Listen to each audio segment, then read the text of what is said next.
We are Steve and Jill. Together, we've been buying and reselling land since the 90s. Our data-centric approach leaves our buyers asking, how can you sell it so cheap? Here on the Land Academy Show, We answer that and more. Steve and Jill here. hello. Welcome to the Land Academy Show, entertaining land investment talk. I'm Steve and Jack Butala. And I'm Jill DeWitt, broadcasting from sunny Southern California. Today, Jill and I talk about how recessions weed out unnecessary businesses.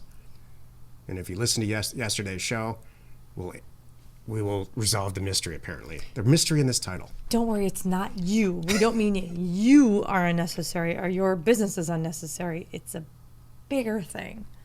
Before we get into it, though, let's take a question posted by one of our members on the landinvestors.com online community. It's free. I hope I play more truth time. It's your turn to do truth time. Okay. Okay. I mean, don't hold back on that. I love the truth time concept. That's funny. Okay. Lucas wrote, "Hi, folks. I'm scrubbing my data on a county, and I was looking at historical sales prices. There is a pretty wide range from $300 all the way up to $800,000. I was thinking of cutting out all the properties with historical sales prices above a certain threshold.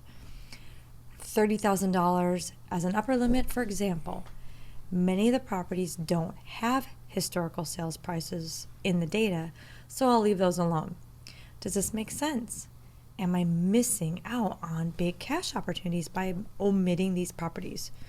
Or is it practical to assume that they won't be good offers? My gut tells me to delete them from the data. Thanks. This is all you." This is really, really important. And Lucas is relatively new, I think. He's pretty vocal in land investors, and I appreciate that. This is a huge issue. The issue is this. What he's saying is this. If I go into a zip code in a rural county, specifically in a rural county, and I look at all the property that's there, all the land, vacant land, and I look at all the historical prices and I narrow it down to, let's say, a zip code, because the more narrow you can get geography-wise, theoretically, the more accurate the pricing is going to be. Because if you look at any county or any zip code, there's expensive areas, there's cheaper areas, there's waterfront property, there's property that's on a county road, and on and on and on. There's things that make properties more expensive based on attributes or less expensive. So it's hard to do that when you're staring at data in a spreadsheet. It's hard to get a real average, is what I mean. And so he's asking about this. He says, what, should I cut off the tip top? Should I cut off the bottom?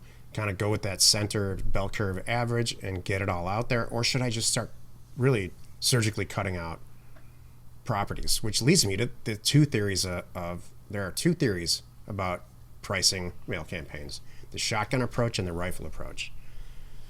We exclusively use the rifle approach for sending out mail to houses, because houses, we have all these algorithms from Redfin and Trulia and all these other places that say the house is worth 120, 130, 140, 99, and you average those out and you've got a real good offer price, and then you take some money off of that.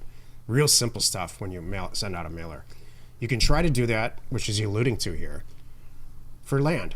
But here's the problem. You just don't have enough data for land. You just don't, because it's not an active market.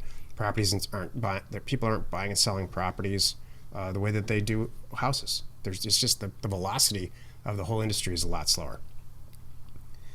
So here's the answer. He's asking, do you delete the top and the bottom? And the answer is yes, but not seriously. You take the top two or three, because there are anomaly weird things like $25 million in a rural, come on, it's a clerical error. Wrong. Or 000, which is usually nonprofits. That's going to skew your stuff. You take that out. Or real low numbers and real high numbers, you omit that. Then, that's not enough.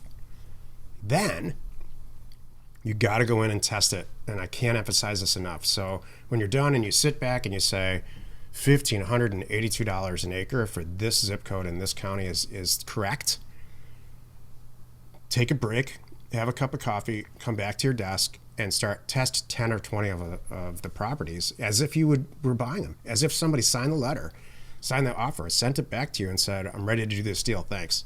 Are you going to jump up and down out of your chair and say, oh, this is exactly the kind of deal that I want? A. B, are you going to say, wow, I overshot this. I sent it, it's too high.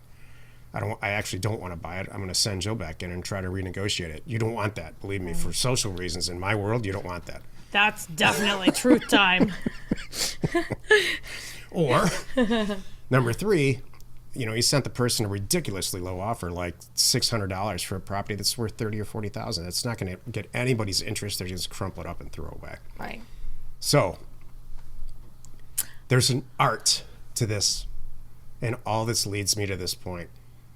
There are these pricing mechanisms out there that people are coming up with. I was going to ask that exact thing. Do Go ahead. those work? No. Thank you. No, you have to look at this like a human. You can automate a lot of this. I'm a huge, we have a macro that weeds out properties that are owned by the USA and owned by the city of and the county of. Macros that can really make your life easy. What you can not automate is pricing. You have to human test it at the end. Thank you. It's a very, very intelligent. Lucas, whoever you are going to be fantastic at this. Every once in a while, somebody asks questions that are crazy intelligent. I can just tell how you're thinking about this and how you want to price these mailers. Your soul's in the right place. Yep.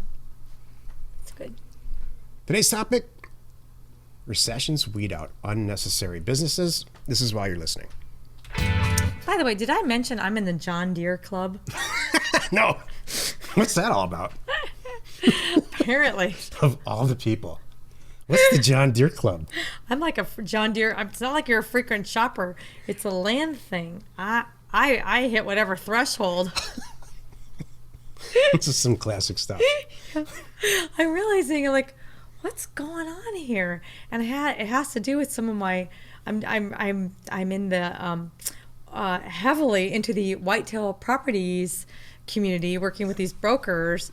That it's right about the time that I get like the VP or the CEO or somebody reaching out to me, and don't think I'm not going to write him back, by the way, because I am going to. I just haven't figured out what I want to talk to him about, because how big I want to take this with him. But anyway, about the time I started getting these emails, I'm like, these John Deere things are popping up, and then I'm getting all kinds of deals, and I have all these points in there. So apparently, with my relationship with Whitetail Properties, I am the lucky recipient of like John Deere gold level stuff. So you hit the threshold of probably selling a bunch of property through them. I guess. And they made you an I'm a honorary John Deere. member. Yeah, it's kind of cool. So I haven't got my free hat and T-shirt yet, but when I do, I'm gonna wear it proudly. So what do you get? You get I get discounts. Yeah, I got like. Do you want a ride-on mower? I can get one at a great price. If we had grass. I know. Get 10% off a combine. I'm still learning what all other perks. I'm just saying. I'm They proud gotta send you a hat. I'm proud of my John Deere reward status. You know, I'm the only girl I know that has that. That is pretty badass. Really, it is. What other clubs are you in? Oh, that's a good one. That's funny. Well, I'm in the Nordstrom. Nordstrom Rat Club. Yeah, I'm in that one too. Those are my two biggies. Let's just go with that. The John Deere Club and the Nordstrom Nordstrom. Rack. Boy, that's going to confuse Google. They're not going to know what to. That's right. What to send my way. That's awesome. That's outstanding. That's cool. Thank you very much. All right, so we were talking about this a little bit at the end of the show yesterday. I know what this means. Go ahead.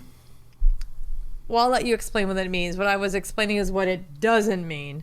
You are not an unnecessary business, and No, geez. and you're not going to be weeded out in this recession. If you're, it's for me, it's the opposite. Because what's happening, in case you hadn't noticed, if you kind of look around, I think everybody notices here. It's pretty hard not to go on any selling site, when I'm talking houses primarily, like not just houses, but I mean, if you go on Zillow, Redfin, Trulia, whatever, all you see is pending, sold, contingent. It's pretty easy to see what's happening. Take it away. Do we need Sears? Oh. Do we need Kmart and Walmart and Target, all of them? Do we? They all Sears has never JCPenney. They're trying to make it. They're still doing commercials. They've been teetering on bankruptcy. Most of them have already filed some type of reorganization, bankruptcy. Right. Do we need these companies? No. This is all some propped up Wall Street thing. Recessions weed out unnecessary businesses. Do we need all these restaurants that are always constantly teetering on not making money that month? You know, It's 1% sad. margins, 2% margins. Before the COVID, Target announced their earnings and it was 3% profit. Before the COVID. Yeah. What is in it the healthiest now? day. I don't know. Oh. I didn't look because I know how that's going to end. Oh, okay. The last recession around between 2008 and 2011, there are tons in Phoenix. Jill and I were in Phoenix buying and selling property, and probably 50 to 80% of the people in the real estate business, specifically contractors, were gone. They were weeded out. That's true. They couldn't handle it. They couldn't take it. It was that volatile and that fragile. So really think about this for a second. And this topic came up again out of an interview that we did with a couple of guys in our group, because they have a podcast, because they were experiencing single points of failure in their other online businesses where Google would change some stuff overnight, and all the work that they did for a year about selling a specific product was just no longer ranking at all. That's so fragile. You know, do they deserve to be weeded out? Yeah. Yeah, they deserve, and I'm not picking on these guys because they're good guys, they're smart, and they're rebounding. They're doing in the end, they didn't get weeded out. They adjusted and sold and did through a different venue and a bunch of stuff. So, you know, this is Darwinism on Wall Street. If it's that fragile, if your business, and I don't mean your land business, but I'm talking to the CEO of Target, Dayton Hudson, is that fragile? Or if it's never made any money ever and you're just playing a house of cards game on Wall Street so you can have stock options, which is really what's going on with a lot of like Uber Eats and Uber. None of those companies make money at all, and they never will. They're set up to fail. They're just there to create shareholder wealth. So you're not saying in general you don't deserve to be here. You're I'm saying make it count. okay. I'm saying... I know that. I'm not... Let me finish here. Okay, sorry. These same two guys that interviewed us, what they said was the business type that you two have set up is the best business model they've ever seen. Our ever. type. Yeah. Okay, got it. Think about this for a second, the anatomy of a land company. You start out, you have a little bit of money, maybe you have a money partner, or you have a partner that does the side of the operations that you don't want to handle, whether it's the data part or the operation sales. You've lost nothing yet. You don't have any fixed costs. You don't have any variable costs from an accounting standpoint. You go and buy a piece of property. You send out a mailer. You've lost nothing yet, maybe a couple $1,000 into this whole thing, which sounds like a lot, but in the scheme of things, it's not. You have all these opportunities now sitting on your desk to buy. You pick the best one, the one that you know you're going to make $10,000 or $20,000 on, and you do it. What have you really risked? Nothing. There's no risk in this business. The risk is that you're not going to follow through and you're going to get distracted by something else, or something else in your life is going to happen, and that's it. When you think about these companies that are just competing with each other, you know, there's 19 restaurants all competing with each other in a row. Isn't that amazing? And something like hoping this that people are happens. going to walk up Pier Avenue and walk into their door, not Yeah. this other door. That's scary. Right. If it's that fragile where Yeah. your revenue gets cut off by 40% because of some COVID thing, or if you as a person, forget about companies and weeding out unnecessary businesses, if you have, as a person, have a single job and 4 or 5 people at home that are depending on you, and your job's has a single point of failure, like a COVID, non-COVID proof scenario, that's a very scary position to be in. And I think that everybody that listens to this show, and it's definitely who's in our group, they're very intelligent people. Please don't put yourself in a point where you have a single point of failure, personally or from a job standpoint. Recessions weed out unnecessary businesses. What would you say would be a way to diversify in our world? Well, if you have a job, I know there's a lot of people that are doing very well, not well. They're not as affected by this environment because they can work at home, and those are usually people that, you know, that are whatever they're doing at work, they don't have to touch it or make it or serve somebody. It's all Yeah, online stuff. and it's a vast majority of the people are unaffected by this. It's shocking how many people can actually work at home now, and now the kids aren't going back to school in general, so people are making decisions about where to move. So, what was the question? Why? How would you? So we're talking about in our world. What's the best way that you would tell our community to diversify? It's a classic diversification discussion. Don't send mail to one place, send it to 5 places. Don't have a single point of sales failure. You know, it almost sunk my ship before Jill. All we were doing That's was selling huge. property on eBay. So you need to sell it in multiple venues. Don't, from an employee standpoint, I've made this mistake in the past too. Don't let one person have so much control that they come to work with a new attitude about how they're going to tell you how it goes. So It wasn't me. Classic. No, this is before Joe. Classic diversification discussion. You know, if you have a job, keep your job. If you have a job that's paying the bills, keep your job. Do this stuff on the side until you're completely and totally convinced that this is for you and it's cash flowing. And you're losing money because your job's holding you back. Yeah, you're losing money at your W-2 job. Yeah. I think this is a personal note now. This is what this show is really about for me. There's too much weakness and potential to fail in over-financed and over-leveraged and over-structured companies. And it's like every day we turn on the news and it's like, well, JCPenney's here. I get it. I don't know. I get it in my feed probably because I read this stuff. But here's a list of 10 name brand drugstores that are not going to make it through the COVID. Is it that fragile? No. You know, is what you do so full of risk and competition and ways to fail that, you know. Please tell me that Nordstrom and John Deere are going to be okay. But I'm sure those 2 brands. Okay. I don't know about Nordstrom at all, but I'm very, very confident John Deere and Caterpillar are going to be fine. Okay. Oh, I got to get in the Caterpillar Club. All right, that's next. All right, I'm getting in. If someone knows of it, let me know and sign me up, please. I want to be in the Caterpillar Club now too. You know, we can learn a lot from this stuff. You know, this isn't the funniest, happiest show we've ever done, but it's real. Mm-hmm. I understand. Happy you could join us today. Monday through Friday, you can find us right here on the Land Academy Show. Tomorrow, the episode on the Land Academy Show is called Qualified Sellers Will Call You in Droves. Cold calling is dead. You are not alone in your real estate ambition. I picked that topic. Yes. Because I saw somebody going down that path, and I wanted to save them before they sunk hours and hours and hours and hours and hours into that and remind them there's a better way. I can't wait to hear that story. Oh, yes, exactly. Thank you for tuning in. We hope you find our content valuable, and we appreciate your support.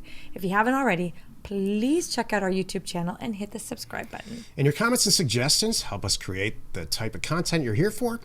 Hitting the like button helps to support our channel's algorithms and gauge your interest in our future shows. You know me, it's all about the data. We are Steve and Jill. Information And inspiration to buy undervalued property.